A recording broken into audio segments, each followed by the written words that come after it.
নমস্কার বন্ধুরা, মানবীর রান্নাঘরে আপনাদের সবাইকে স্বাগত জানাই। আমার আজকের রেসিপি টমেটো পরোটা। তো অত্যন্ত সুস্বাদু এই পরোটা। কে কে বানান আমাকে কমেন্টে জানাবেন। তো খুবই ভালো হয় খেতে পরোটা। তো এর জন্য আমি প্রথমে 4টে বেশ বড় সাইজেরই আমি টমেটো নিয়ে নিয়েছি, একদম মানে পাকা টমেটো নিয়ে নিয়েছি। এটা আগে সেদ্ধ করে নেব ঢাকা দিয়ে।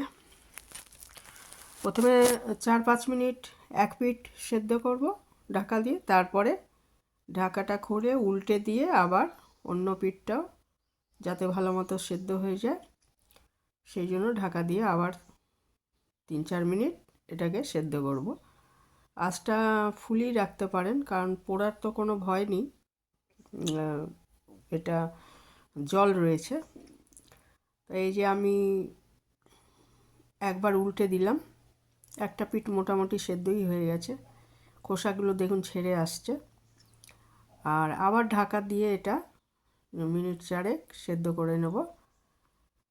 তারপরে যখন দেখব যে একদম ভালো মতো সেদ্ধ হয়ে গেছে, খোসাগুলো ছেড়ে আসছে, এই সময়টায় আঁচটা বন্ধ করে এটাকে একদম ঠান্ডা করে নিতে হবে।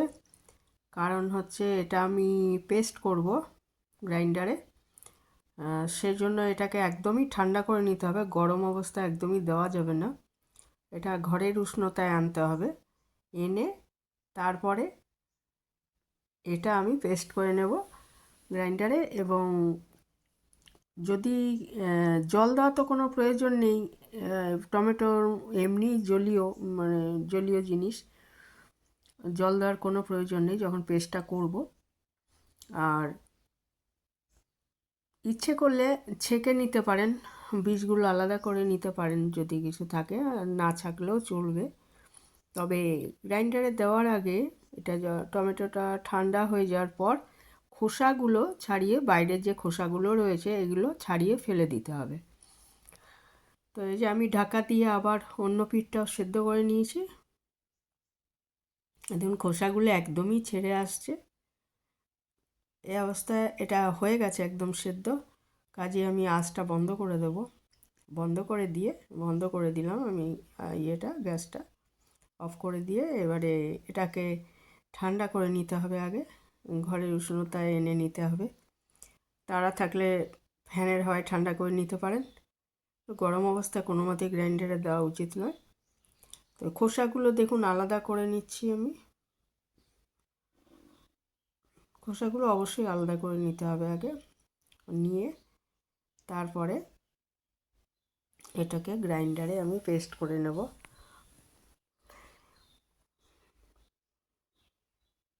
এই সমস্ত খোসাগুলো এইভাবে আমি ছাড়িয়ে নিয়েছি। আর টমেটোটাও ঠান্ডা হয়ে এসছে। এরপরে আমি এটা গ্রাইন্ডারে নিয়ে নিয়েছি, আর এটাকে একটু পেস্ট করে নিলাম ভালো মতো করে। এখানে আমি একটা কাচের বাটিতে আমি 5টা পরোটা যাতে হয় সেই মতো আন্দাজে আমি আটা নিয়ে নিয়েছি। 1 চামচের কম নুন, আন্দাজ করে নেবেন নুনটা। আর ছোটো 1 চামচ চিনি দিয়েছি, চিনিটা আগে দিয়েছি আমি, ওটা আগে দেখিয়েছি। 1 চামচ বা সামান্য একটু কম, যাতে স্বাদটা ব্যালেন্স হয়, খেতে ভালো লাগে, ওই জন্য আর কি। চিনিটা স্কিপ করতে পারেন ইচ্ছে করলে। একটু কাশ্মীরি লঙ্কার গুঁড়ো দিয়েছি, একটু লঙ্কা কুচি দিলাম, একটু ধনেপাতা কুচি দিলাম, আর এর মধ্যে ইচ্ছে করলে একটু জিরে ভাজার গুঁড়ো মেশাতে পারেন। শুকনো কলায় ভেজে রাখা জিরে গুঁড়ো দিলে টেস্টটা আরও বেড়ে যাবে আর কি। তারপরে এর মধ্যে আমি যে টমেটো যে পেস্ট করে রেখেছি সেই টমেটো পিউরিটা আস্তে আস্তে মিশিয়ে, জল কিন্তু একেবারেই দেব না, এটা দিয়েই মাখবো, টমেটো পিউরিটা দিয়ে। এটা দিয়ে আমি আস্তে আস্তে, মানে একবারে বেশি দিলে তো বেশি হয়ে যেতে পারে, সেই জন্য যতটা লাগবে আর কি সেই বুঝে দিয়ে আমি আটাটাকে মেখে নেব। আটায় করেছি আমি, ইচ্ছে করলে আপনারা ময়দা আর আটা মিশিয়েও করতে পারেন, অথবা শুধু ময়দাও করতে পারেন। তো আটাটা অনেক বেশি হেলদি হবে, আর দ্বিতীয় কথা হচ্ছে যে আটাটা খেতেও বেশ ভালোই লাগে। তো এইভাবে আমি এটাকে ভালো মতো মেখে নিয়েছি, তারপরে কিছুক্ষণ রেখে দিয়েছিলাম ঢাকা দিয়ে। এবারে আমি এই গোলা করে নিয়েছি। পাঁচটা একটু বড় বড় করতে হবে, রুটির মতো নয়, একটু বেশি সাইজটা একটু বড় হবে আর কি। তারপরে এটাকে আমি এই যে বেলে নিচ্ছি, গোল গোল আকারে বেলবো। ইচ্ছে করলে আপনি এটা 3 কোনা আকারে করতে পারেন, অথবা 4 কোনাও বেলে নিতে পারেন, যেরকম ইচ্ছে। তো আমি গোল বেলেছি। তো এইভাবে আস্তে আস্তে আমি পরোটাগুলো বেলে নিচ্ছি। একটু আটা দিয়ে বেলবো, কারণ তেল দিয়ে বেলতে গেলে একটু অসুবিধা, সেই জন্য আমি আটা দিয়েই বেলে নিচ্ছি, কোনো অসুবিধা নেই। এইভাবে আস্তে আস্তে পরোটাগুলো বেলে নিয়ে তারপরে এগুলোকে আমি এক এক করে ভেজে নেব। আর এই পরোটা আচার, রায়তা, অথবা যে কোনো ধরনের, ধরুন তেঁতুলের চাটনি, এরকম ধরনের চাটনি, বাদামের চাটনি, এসবের সাথেও খুব ভালো লাগবে খেতে। আর ইচ্ছে করলে আপনি মশলা চা বানিয়ে তার সাথেও খেতে পারেন, আমার তো খুব ভালো লাগে এরকম মশলা চায়ের সাথে খেতে।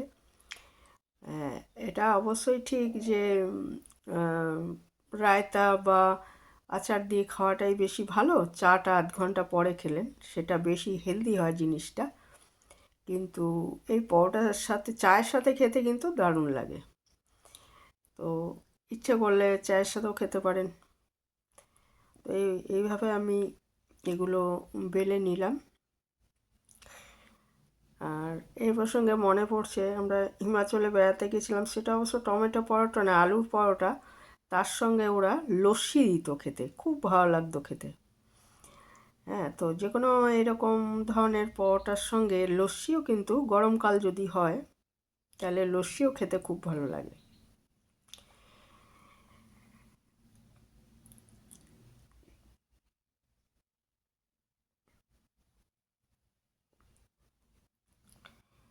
তো এইভাবে আমি পরোটাগুলো বেলে নিয়েছি। তারপরে একটা ননস্টিক তাওয়া নিয়ে নিয়েছি। এরকম তাওয়া হলে বেশি ভালো মানে ভালো হয় আর কি, ভাজার সুবিধা হয়। তো আগে তেল কিন্তু আগে দেব না, আগে প্রথমে পরোটাটা দিয়ে এক পিঠ সেকে আবার উল্টে আরেক পিঠও সেকে নেব। প্রথমেই তেল দিলে ভালো হবে না আর কি জিনিসটা, এরকমভাবে করে নিলে বেশি ভালো হবে। তারপরে অন্য পিঠটাও সেকা হয়ে গেলে তখন আমি এই 1 চামচ তেল, এই পিঠটা তো সেকাই আছে, এর মধ্যে আমি একটু সাদা তেল দিয়ে দিলাম। আপনারা যে কোনো ধরনের তেল ব্যবহার করতে পারেন, সয়াবিনের তেল, রাইস ব্রেন অয়েল, অথবা অলিভ অয়েল, যে কোনো সাদা তেল। আমি এটা আজকে সয়াবিনের তেল দিয়ে করেছি। তো এটা এক পিঠ ভালো মতো মাখিয়ে নিচ্ছি। এটা সেকে নিয়েছিলাম 2 পিঠই, আগেই বলেছি। তো এটা তেলটা এরকমভাবে মাখিয়ে নেওয়ার পর এটা আবার উল্টে দেব। উল্টে অন্য পিঠেও আমি আবার 1 চামচ তেল নিয়ে এরকমভাবে এটা মাখিয়ে দেবো আর কি, মাখিয়ে ভেজে নেবো পরোটাটা, তাইলেই এটা হয়ে যাবে। আর আঁচটা মিডিয়ামে রাখতে পারেন, চড়া আঁচে রাখলে একটু পুড়ে যেতে পারে, সেই জন্য আঁচটা মিডিয়ামে রাখতে পারেন। তারপরে এই যে আমি উল্টে পাল্টে এটাকে ভেজে নিচ্ছি, পরোটাটাকে ভেজে নেওয়ার পর 2 পিঠই তেল মাখিয়েছি, দেখিয়েছি আগেই। তো একটা পরোটা আমার তৈরি হয়ে গেল। এই যে এটাকে আমি তুলে নিচ্ছি, এবং আরেকটা পরোটা একইভাবে ভেজে নিচ্ছি। এই যে এটা তুলে নিয়েছি একটা ইয়েতে, আরেকটা পরোটা ভাজি, একদিক সেকা হয়ে গেল, আবার এটা এদিকটা অন্য দিকটা সেকতে দিয়েছি, আর এদিকটা তেল মাখিয়ে নিচ্ছি একইভাবে।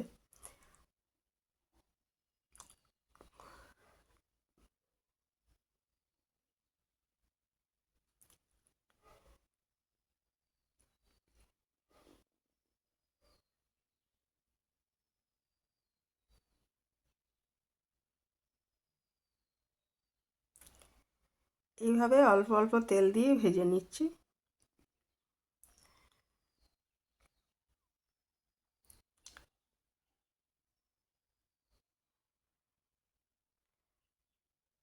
এভাবে দুটো পরোটা হয়ে গেল এবং আরেকটা আমি দিয়ে দিলাম। এইভাবে সমস্ত পরোটাগুলোই ভেজে নিতে হবে। আর এবার গরম গরম আচার, চাটনি অথবা চায়ের সাথে অথবা রায়তার সাথে খেতে পারেন। খুবই ভালো লাগে খেতে। ভালো থাকবেন সবাই। আজকে এখানেই শেষ করলাম।